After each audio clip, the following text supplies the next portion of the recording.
On today's show, we've made our list and checked it twice. We've got our most important priorities for the Ottawa Senators this offseason. And Steve Staios has already put pen to paper with one of his restricted free agents, and it's a multi-year deal. This is Brady Tkachuk, and you're listening to the Locked On Senators podcast. Your Locked On Senators, your daily podcast on the Ottawa Senators. Part of the Locked On Podcast Network. Your team every day. Welcome. You are locked on to the Ottawa Senators, the only daily podcast covering the Sens. On the outskirts of enemy territory, I'm Ross Levitan, alongside Brandon Piller up in the Blue Mountains. Today is Tuesday, May 6th. We'll get into the NHL playoffs later on in today's show. We also will give our reaction on the New York Islanders winning the NHL Draft Lottery and what it means for the Ottawa Senators. But first, Pillsy, Steve Staios and Travis Green spoke to the media yesterday. We covered that on yesterday's podcast. But today, we're looking ahead for the Ottawa Senators. What to you is the most important thing on Steve Staios' checklist this summer? Well, Ross, first, let's just quickly compare this year's offseason checklist to last year's. Like last year, there was a lot of key pieces that we felt Steve Staios needed to take care of, and it was very easy to make a list and be like, no, this for sure is what the Senators need to do in this offseason. If you guys are listening, our offseason checklist last year was hire a head coach before the draft. They did that. Figure out the goaltending situation. Did that. Sign RFA Shane Pinto to an extension. Got it. Acquire multiple impact two-way veteran players. They also did that. And then restock the prospect cupboard at the 2024 NHL draft. So they did all of those things, really. So it was a good offseason for Steve Staios. This year, the offseason checklist is a little different, Ross, and we kind of went back and forth on a bunch of different things, but we put the question out there on Twitter at Sens Central. A lot of people commented with the same two things. One of them, in my opinion, is the top priority. Ross, should I reveal it now, or how do you want to go through this? Yeah, let us know. All right, my top priority for the Ottawa Senators, and it's what we both eventually agreed on, was the fact they need to get a top six scoring winger with finishing abilities. Mostly, I'm looking for someone that can play with Tim Stützle, that is very clear that they're going to work together. Timmy, the playmaker, hates shooting the puck. Get him someone that he wants to pass it to and that can actually finish. Now, people might say, well, he's on a line with Brady Tkachuk, the guy that led this team in goals last year and the captain.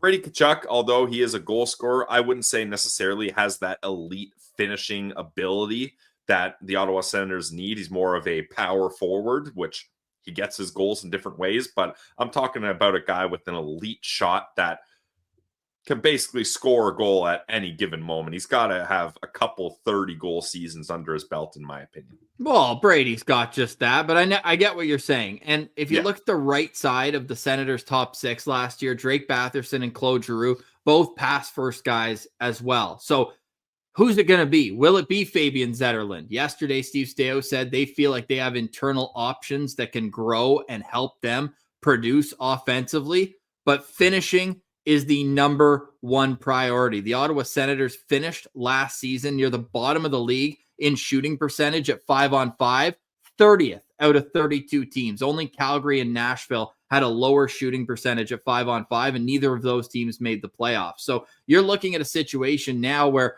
they've sorted out the defensive side of their game, and then the offense kind of lagged the other way. So it's unfortunate how that worked. It was enough to get them into the playoffs, but if you're looking to take a next step, finishing ability has to be better. From guys who are already on the team too. Like, let's not give a pass to guys who have produced in previous seasons, but maybe shot a little bit lower than they would have liked this year.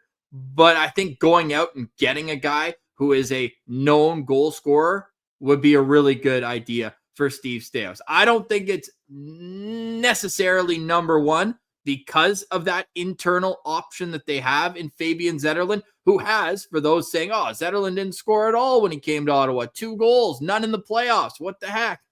Same thing happened when he got traded from New Jersey to San Jose. 0 goals in 20 games, and then came out and scored 24 the next year on San Jose. Yeah, but I mean, that's different because he was just entering the league with the Devils, brand new, fresh prospect. And then he goes to a rebuilding team where he's being given top priority and put in the best situations, right? I'm not saying it's nothing, Ross, but I don't know if I'm banking fully on that, expecting that since that happened in the past, it can happen again, moving from San Jose to Ottawa. I'm not saying it can't. I'm just saying that's not something I'm resting on as having Fabian Zetterlund be the answer to this team's scoring woes. I just don't expect him to score 5% of his shots. That was his shooting percentage with Ottawa.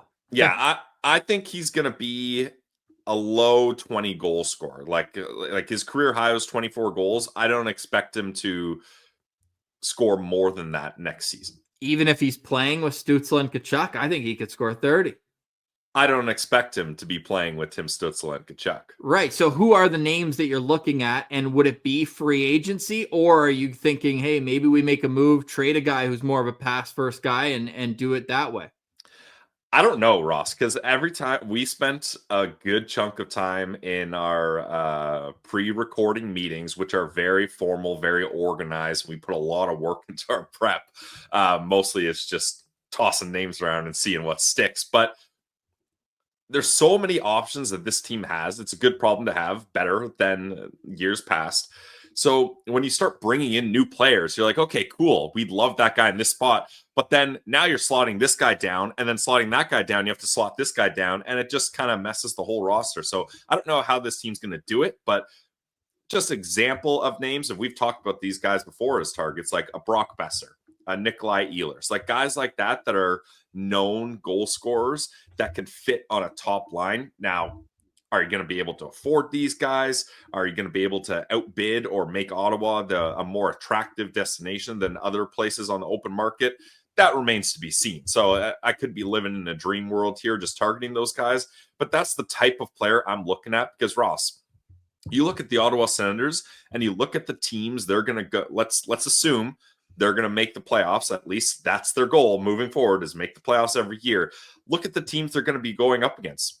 Toronto Maple Leafs have 3-4 elite finishers on that team. The Ottawa Senators, you want to put Brady there, okay, but other than that, like, who's really an elite finisher? They don't have those guys. You look at Florida, how many elite finishers do they have? Tampa, how many guys do they have? Like, there's the teams that Ottawa is going to be competing against all have multiple more elite goal scoring finishers than the Ottawa Senators do. So you have to bring in one of those guys, in my opinion, to try to elevate yourself onto the same level as those other playoff contending teams. Yeah, that's a great point. At 5-on-5 this season, or even strength, I should say, Tim Stützle led the team with 19 goals. Shane Pinto had 17. Gaudette, 16. Brady Tkachuk, 15. And Drake Batherson had 13. Half of his goals were at even strength. Half were on the power play. So I get it. 5-on-5 scoring definitely has to be addressed.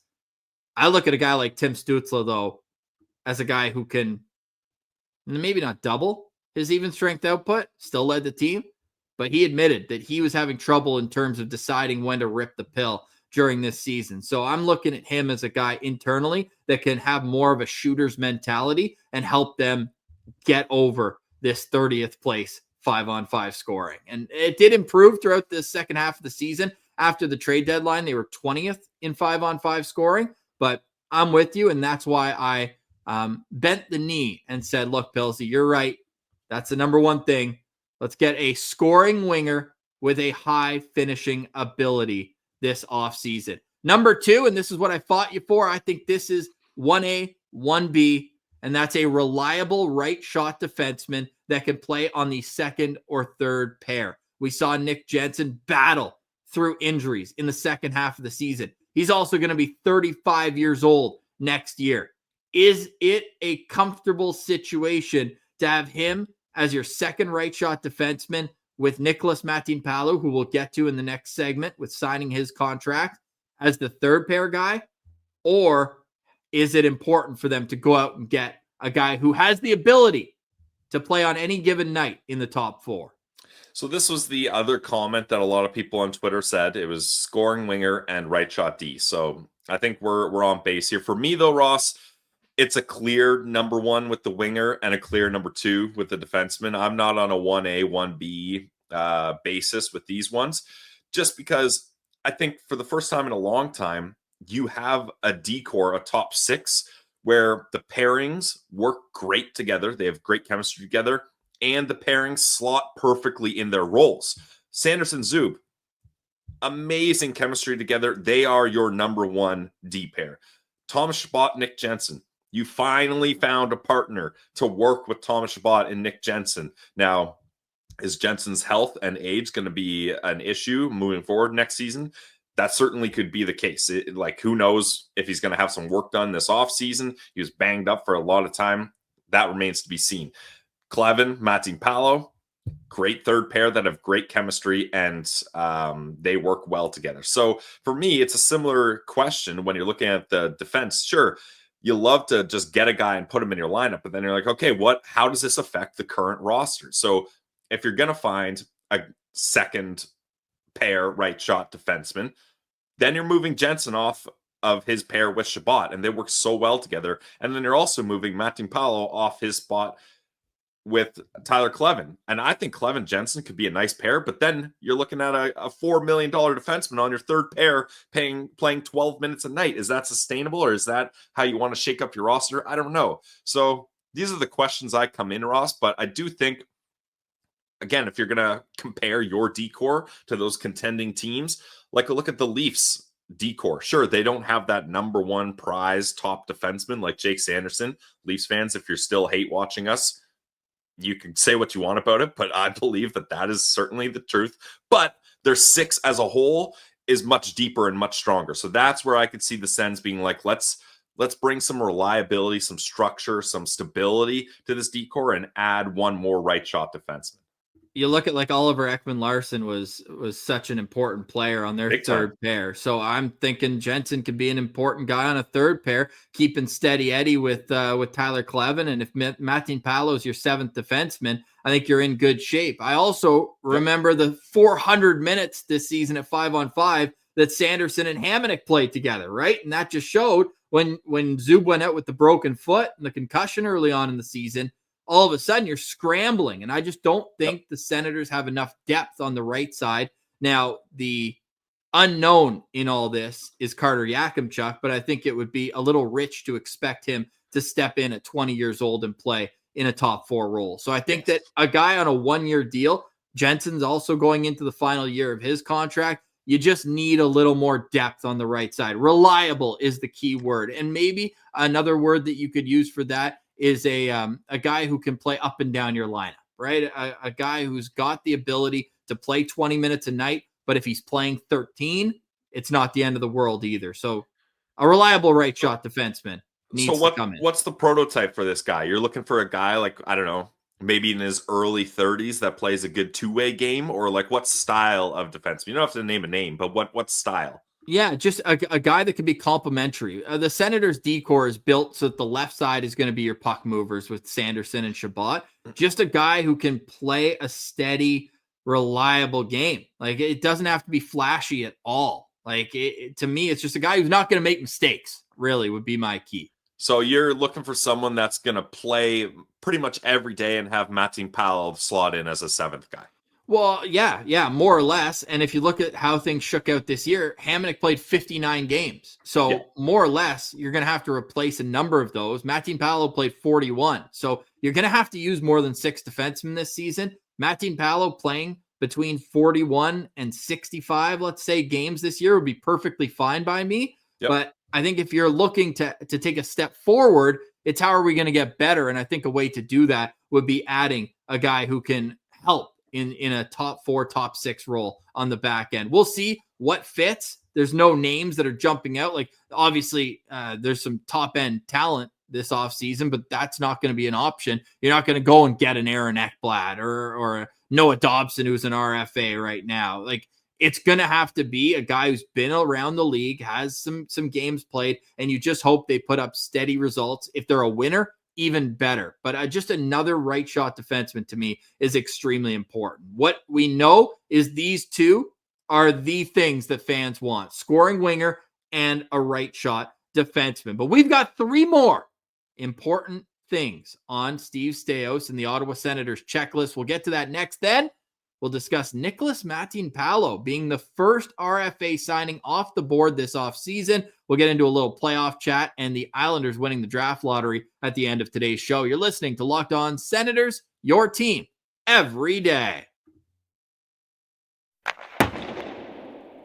An award-winning mattress can change your life. I speak from experience. It happened to me. After years of uncomfortable sleeps, I recently switched to Bear Mattress, and the results were instant. Bear Mattress is designed with a focus on recovery, cooling, and pressure relief to upgrade your sleep and improve your overall quality of life. I used to deal with night sweats, but Bear's best-in-class cooling ensures optimal temperature regulation, which prevents overheating and helps me stay comfortable all night long.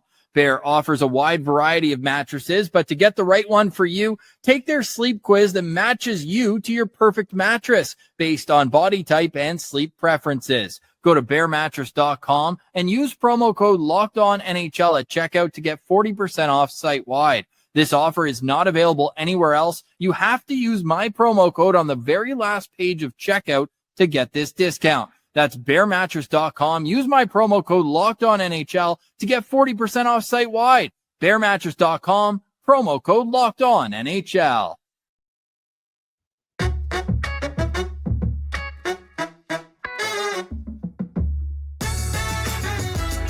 All right, Pillsy, we'll get back to our off-season checklist in just a moment. So far, we've got a scoring winger with high finishing ability and a reliable right shot defenseman to play on the second or third pair. But we might have to add another top priority this offseason because breaking news, Bruce Garriock just said that league sources are telling him that Steve Staios sent an email to the other 31 NHL teams this morning saying that the club has parted ways with associate GM Ryan Bowness. He is free to speak with other teams. I'd like to say I didn't see this one coming, but remember Graham Creech's question yesterday, could we see some changes in management? Looks like we got our answer.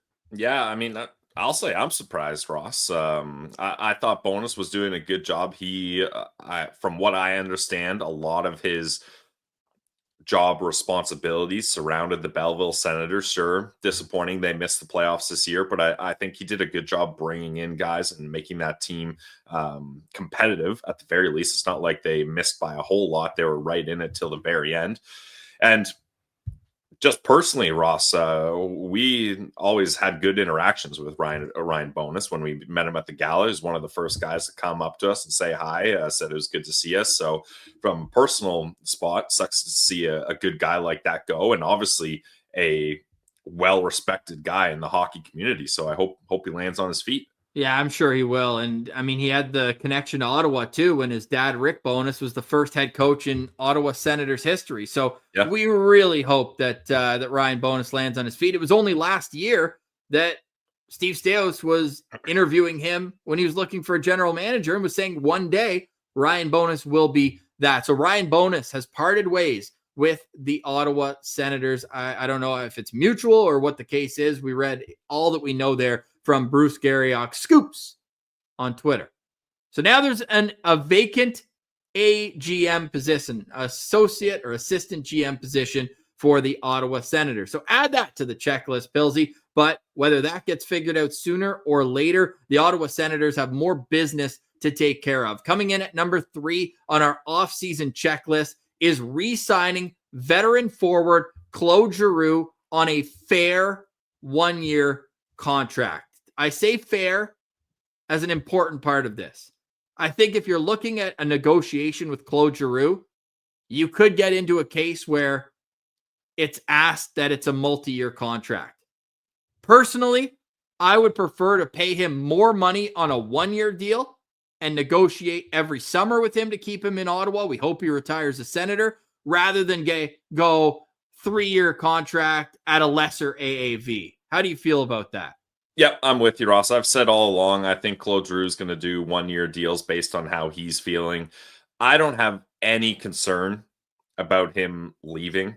I think he wants to be here. Obviously, a young family that seems to be settling in here. I think the only way this doesn't happen, Ross, is if one side really digs their heels in. That's why it's important we put on a fair 1-year deal. Like the Sens can't go up to him and be like, "Hey, Claude, help us out here. Take a low ball offer so we can sign other guys." And then he's like, "Well, I don't know. I still feel like I got some logs in the fire. I contributed to this team. I'm kind of insulted by a low ball offer." Or if Claude is just like, I want to chase a cup. I see what you're building here in Ottawa, but I want to be added to a contender while I still feel like I've got some juice left. So really, as long as they come to the negotiation table with good intentions, there's no reason in my mind why they can't get something done here. And this is one that we're going to build on later this week. Thursday, we will discuss all our projected contracts for unrestricted free agents within the Senators organization. So we'll leave it at that for now. A fair 1-year deal. You can let us know in the comments what to you would be a fair value for Claude Giroux. And just to add on, Ross, I think a lot of people are kind of underwhelmed with Claude Giroux being like, he slowed down, whatever. He shouldn't be in the top 6, blah, blah, blah. Look, this guy finished 5th on the team in points with 50, and he was a leader in the NHL in face-off percentages. So don't let the playoff series and his dip in face-off percentage and how maybe he looked a little slow compared to some of the guys in the Leafs top 6. That's all fair criticism, but this guy can still play, and he still has a major impact on this team, not only on the ice, Ross, but off it as well. So it would be such a loss to lose Claude Giroux. I mean, he tied Tim Stützle in playoff points. He was tied for second on the team in points during that 6-game series. So The guy's still got game. He's got the veteran experience the Sens are looking for, and a true leader. Has been wearing a letter every game since coming to the Senators. Not to mention, he's played every single game except for when the Senators decided to rest him in game 82 of this year. So a true warrior, true competitor, and he's a guy that we want back. No questions asked. The most important guy to re-sign of all free agents with the Ottawa Senators, which leads us in to our next 4th most important priority this offseason, and that is locking up key RFAs quickly. 3 names jump off the page: Fabian Zetterlund, Tyler Kleven, and Levi Merilainen. Once again, we will project these contracts later on this week. That will be on Friday's show. But why is it important to get this done quickly? Because you need to see where you settle after these guys are signed. Now, I'm not suggesting either of these 3 guys or even all 3 of them combined is going to have a massive impact on how much cap you have left. But you need to know, okay, what's the term on these guys? What's the AAV on them? What is our plan for these guys, where they slot into our roster and our organization? Because there are 3 very different cases, Ross. Like you look at Zetterlund, a guy that's come over here, already an established NHLer that was supposed to play a big role, ends up playing most of his time on your 4th line and doesn't produce offensively, but you can see the talent there. Then Kleven, a guy in his first full season in the NHL, I would say overperformed where people thought he would be. So he's got some leverage there. And then Merilainen, a guy that in a small sample size, he essentially saved the season. Let's be real here. And he was absolutely outstanding when he played in the NHL. So it's going to be very interesting to see how they approach all these different negotiations with these 3 guys. And we're going to dive into that much more moving on as well. Yes, we will. And finally, Pilsy, the 5th most important priority this offseason is figuring out who the backup goalie is going to be. And it kind of goes hand in hand with Merilainen. Yep. However, Merilainen does not need waivers next season. So we're of the mind that you bring in a veteran backup goalie on a 1-year contract, and the type of goalie where, they're a veteran, they're solid, but if push comes to shove, you won't be scared to put them on waivers if Merilainen shows that he deserves the job day in, day out in the National Hockey League. Yeah, I think a lot of people, Ross, maybe are angry at hearing this and being like, what are you guys talking about? Maryland easily is the backup. Look at his numbers. And that's fair. I'm not going to argue on Maryland's ability in a small sample size. The numbers speak for themselves. But I don't know. I don't think it's a good idea to have a 22-year-old goalie as your backup when you've got Linus Ullmark, who had some injury concerns last year. And then if Levy had to be the number one for a long period of time, and then like, who's going to back up Levy? Like, you're not going to have a combo of Levy and Mad Sogard. Like, sure, that was fine a couple of years ago when Mando and Sogard had to be the guys because your expectations were different. That cannot be the case here. And let's keep in mind, Levi Merilainen only has 65 games of AHL experience. Like, I just think it would be too much too soon to anoint Merilainen as the backup, and I don't think that would be a responsible decision. I'm looking at getting a veteran backup goalie, a guy who has years in the NHL, who knows he's a backup. He doesn't have aspirations of taking over the number one job or even being a 1B. He's strictly a backup. And he's going to be on a cheap deal. I'm talking under 1.5 million, preferably 1 million. Like, I'm looking at guys like Alex Lyon is a guy I've brought up before. He's going to make less than $1 million. He can play 30 games. He's going to give you average goaltending, like 900 save percentage, maybe like a 275 goals against, that kind of thing. And then if there's injuries or Levy is knocking down the door, you got no issues dealing with that veteran backup goalie in whatever way you want. Quickly, what if it's Anton Forsberg? If he decides to sign for less than 1.5, again, maybe fans would hate this and are smashing their steering wheel, but I wouldn't be against that either. Like that's the type of guy you need here, because you have to show Levy or Linus that he's the number one, and you can't really mess around with that. And keep in mind, Linus Ullmark's contract extension kicks in next year. He's getting a big raise. That's a lot of dollars allocated that you can't spend on an expensive backup, in my opinion. Yes, that is a great point. I've actually got another thought on that. I'll save it for after the break. Then we'll get into some playoff talk and the draft lottery that Senators fans didn't care about for the first time since 2018, but worked out not bad for them. We'll explain how later. You're listening to Locked On Senators, your team every day. Today's episode is brought to you by our friends over at Wonderful Pistachios. Pistachio Pillsy here, guys. Are you looking for a snack that's both delicious and nutritious? Well, crack into a good source of protein with Wonderful Pistachios. Ross loves his pistachios. What do you got there, Ross? A lightly salted bag? Yeah, I just went back to the store. They're so easy to find, beautifully packaged, and you crack these things open. We call them the oysters of the tree. Yeah, I like that one. Pistachios are one of the highest protein nuts. Each 1 ounce serving has 6 grams of protein, giving you over 10% of your daily value. Plus, they're packed with fiber and better for you unsaturated fats to help keep you feeling fuller longer. You guys know I'm a salt and pepper guy, the light purple bag. But if you don't want to deal with the shells, check out the no shells variety, the perfect grab-and-go snack for busy days. Whether you're snacking at your desk during the podcast, on a road trip to Ottawa, or you just need a quick protein boost, they're always a good go-to. So get snacking, get cracking with the snack that packs a protein punch. Visit wonderfulpistachios.com to learn more.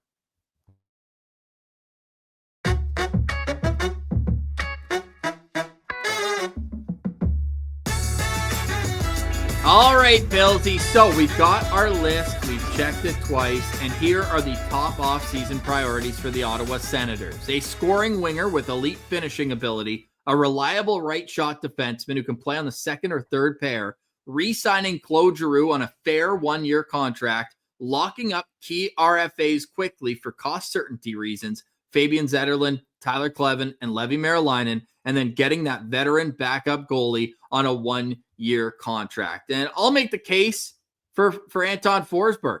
You know what you're going to get: a hard worker and a phenomenal teammate, a guy who has a relationship with Linus Ullmark, countrymen, guys who grew up playing their first pro games together in Sweden ever.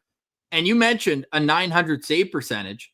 Despite highs and lows this year, Forsberg finished with a 901 save percentage and a 2.72 goals against average. So if he's willing to take a pay cut, that was always the issue with Anton Forsberg when we were looking at trying to make this team better throughout the season. How are you going to do that with the $2.75 million that was allocated to Anton Forsberg? So like you said, the highest I would go is similar. I'd probably go 1.3.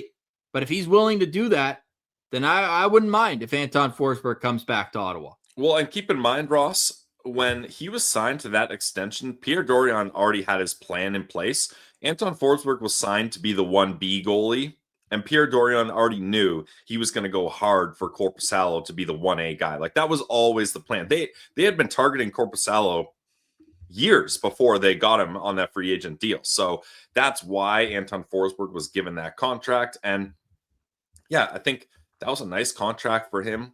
He made some good money, so he's got some security there. So I think if you're a guy like him, which I believe he has a young family as well, taking a pay cut to stay in a good situation might make a lot of sense for him. I don't know that. I'm just speculating here, but I think it could work out. And keep in mind too, Ross, he had 3 shutouts last year. Like there is times when Anton Forsberg's on his game.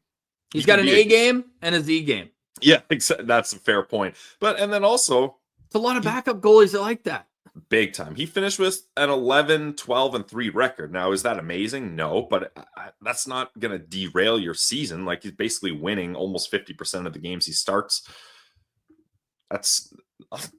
I hate to break it to you, but that's the backup goalie market. Like, it's tough to find a reliable guy that's going to win you games more often than not, Ross, because what happens to those goalies? They get signed to be starters on rebuilding teams, and they get big. Like, look at Stolarz, perfect example. He was a backup goalie pretty much his whole career, and then Toronto takes a chance on him, and look where he ends up. So it's hard to keep those guys in those positions. The Ottawa Senators found a reliable defenseman out of Finland last offseason, 2 years ago, actually, and last season didn't get any opportunity really to prove that he was an NHL defenseman. We were almost surprised when Nikolas Matinpalo re-signed in the 2024 offseason on a 1-year contract, and he made the most of it. Nikolas Matinpalo has re-signed with the Ottawa Senators on a 2-year deal where he makes $875,000 per season. What were your thoughts when you saw the announcement yesterday? Loved it, Ross. Tidy piece of business by Steve Staios. Just getting that done. That's what, if I was a general manager, Ross, I would do the same thing. First day you're knocked out of the playoffs, let me get one nice contract done. Check that off my list.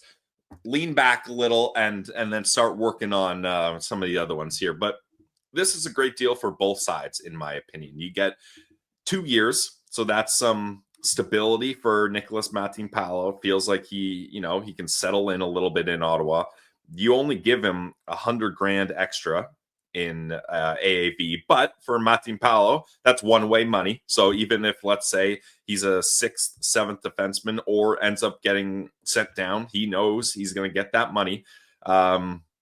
He's in a good spot with Tyler Kleven, who he's played with in Belleville and in Ottawa, so he knows he's at least got an opportunity, or at least is the front runner for that 6th spot and right-hand shot defenseman on the 3rd pair. And he's getting more experience going over the Worlds now. He was in the 4-Nation face-off as well, so I think this is a player you want to keep around. Yeah, it's a phenomenal contract for Steve Staios, I believe. He's a guy who came into his own, especially after getting that late add to the Finland 4 Nations roster, made his presence known there. Like, this guy was riding the bus in Belleville to start this season, and then he's playing out on the same ice surface as Sasha Barkov and Mikko Rantanen. Just the experience and saying, like, look, I can hang with these guys. I think that did him a lot. And you look at how a 3rd pair is constructed in the National Hockey League, and I love the idea of having 2 big, rangy players who don't give up a lot to the middle of the ice, and him and Kleven just found a groove throughout the second half of the season. So I was really excited with the progression that Matinpalo made. He even had a couple plays where he would, like, drive in from the point and try to make a play. So look, he's not a young prospect by any means, but I do think that there's still some development left for Matinpalo's game. He'll be 27 years old at the start of next season. So you're getting a guy's prime years at a very valuable cost of under $900K. He's only getting a $100,000 raise from what he made last season with the cap going up. Percentage-wise, it's probably very similar. In 41 games, he had 1 goal, 3 assists for 4 points, was a -2, only averaged 12 minutes and 37 seconds per contest. But if you go through and how his year unfolded, he became more and more important. In the first 3 months, that average time on ice was closer to 11 minutes, and then it was closer to 13 and a half through the final 22 games that he played. Had all 4 of his points in those final 22 games as well. So it was a situation that just kind of developed for him. He's clearly comfortable with the organization, and I think that it's a good piece of cost certainty going forward. I also think it signals all but the end for Travis Hamonic in Ottawa, because as we discussed earlier with our offseason checklist, this in a perfect world is a 7th defenseman contract that can come in and play half the season to 3/4 of the season and give you solid minutes in that. Yeah, and I think in regards to Travis Hamonic, fans have their opinion of where his play is at, and that's fine. But it is important to note he did seem like a guy that fit in this locker room. The coaching staff obviously trust him. But with his end of season presser, Ross, it kind of seemed like even he knew a little bit that the writing was on the wall, that he wasn't going to stick around here. I'm sure he'll find a spot somewhere else, but I just think it is time for him and the team to move on. And Matinpalo is the perfect 6/7th defenseman for this team at a great price, great age, no-brainer deal, in my opinion. I was starting to get ahead of Thursday's show of projecting our RFA contracts, and I realized that anything under $1 million for Matinpalo, I would have been very happy with. So to get the 2-year term and under 900,000 even, that's a great deal. So good job, Steve Staios, on that. We'll see what Nikolas Matinpalo looks like in training camp next season, but soon you'll actually see him again. Nikolas Matinpalo is one of 2 Senators heading to the World Championships. Him and Shane Pinto will both take part. So Matinpalo, I mean, I don't think it's wild that we could see Nikolas Matinpalo in the Olympics. I know Finland was missing 3 defensemen at the 4 Nations, so he does have to jump more players to make that Olympic roster. But Team Finland clearly comfortable with him enough that they went back to him for the World Championships. And that to me is almost more impressive, Pilsy, because the 4 Nations was just an NHL tournament, whereas the NHLers, I think they only had 9 Finnish defensemen, but Team Finland could have easily just taken a guy from the Finnish Elite League or Sweden or one of the European leagues and had their deal done there. So good job for Matinpalo, a really solid developmental year for him, and now he's heading into his prime, sign for 2 seasons. Yeah, solid. Love it. All right, Pilsy, playoffs. We'll just briefly touch on this. We had 1 game last night. Leafs go up 4-1. All of a sudden, it's 4-3. They find a way to win, but all I saw on social media was the refereeing, and shocker that that's the case with the Leafs. Imagine complaining about the refereeing game 1 of a playoff series. Wild when it doesn't. I mean, they won the game, so damn it. Couldn't be us. No. Let's get into it. Obviously, the big story is the Stolarz injury. First foremost, hashtag goalie friendly show. Hope Anthony Stolarz is all right. That's scary when you see a guy puking at the bench after taking a headshot. Yeah, that's very scary. Brandon Piller, not a doctor, but that leads me to assume that there's a concussion related issue there. He left in a stretcher. Yeah, no, not from the ice, but out of the arena. Yeah, scary stuff for sure. So first and foremost, really hope Anthony Stolarz is okay. Yeah. I think the NHL got it right here, though. That was not a suspendable action by Sam Bennett, in my opinion. Now, Leafs fans, you could be mad about it, and that's fair. You finally got a goalie that's performing in the playoffs, and a guy like Sam Bennett with his history and his reputation cutting through the crease like that and making contact with your goalie's head, you can be upset about that. I will be here and I will hear that. But looking at that play, is it an accidentally on purpose elbow to the head? Probably, but just zooming out and watching it, that didn't seem that malicious or that didn't seem that serious, in my opinion. Now, some people are pointing to the fact that moments before that, or I'm not sure how long it was before that, but earlier in the game before that, Stolarz got hit in the head with a shot, popped his mask off. maybe the combination of that and the contact to the head later on is what did it. I don't know. But for me, I think this was the right call by the NHL, no suspension. Yeah, and we'll see how that series develops. Obviously, some bad blood brewing. There's a couple moments in that game that you thought it could have got off the rails. The Leafs just kind of ignored it, and ultimately they come out with a 1-0 series lead. Tonight, we've got the opener of my most excited series, the Vegas Golden Knights hosting the Edmonton Oilers, also starting the Washington Capitals and Carolina Hurricanes, two other teams with bad blood. Pilsy, the New York Islanders win the draft lottery, and the Utah Hockey Club moves up 10 spots, but they were so far back that moving up 10 spots only puts them to 4th overall. So we've got our NHL draft order set at this point up until the mid-20s. And if you're a Senators fan, all you saw from that was the Boston Bruins move back 2 spots, the Philadelphia Flyers move back 2 spots, and the Buffalo Sabres moving back 2 spots. Even the Detroit Red Wings moved back 1 spot. Yeah, I mean, it's not ideal that an Eastern Conference team gets the first overall pick, but I mean, the Islanders, like, they're in a weird spot right now. They just fired Lou Lamoriello. Like, they don't even have, they had a representative standing in for the draft lottery. Like, that's where they're at. So give a franchise in some turmoil that first overall pick. That doesn't bother me too much. So I'm okay with that. And then Utah, you know, throw them a bone, giving them a much better draft pick than they were supposed to get. But Ross, the NHL is not rigged. They showed all of us, whether we understood it or not, they showed all of us how they did their process live. I actually kind of like that. Yeah, you liked it? I didn't watch the whole thing. I just tuned in quickly, Ross, and I tuned in at the weirdest moment because I was watching for a minute and a half and I saw the first pick awarded, and then I was like, okay, well, it's done. Like, and then I just shut it off and then just waited for the list to come out later. I mean, there was another upset with Utah jumping all those spots, but I think it was just weird because it was different. I think if they continue with this and fans start to understand it, myself included, that this might be the preferred way to do it. But shout out the NHL, trying something new. I was watching it live. My wife walked in the room, and it was literally just a close-up on ping pong balls bouncing around. She's like, what are you watching? She's like, are you watching like a seniors home bingo stream? Yeah, exactly. It was a tough moment. The look on her face was priceless. But no, I liked how it showed after, like, they did 4 not spins. We're so used to spins on Tankathon.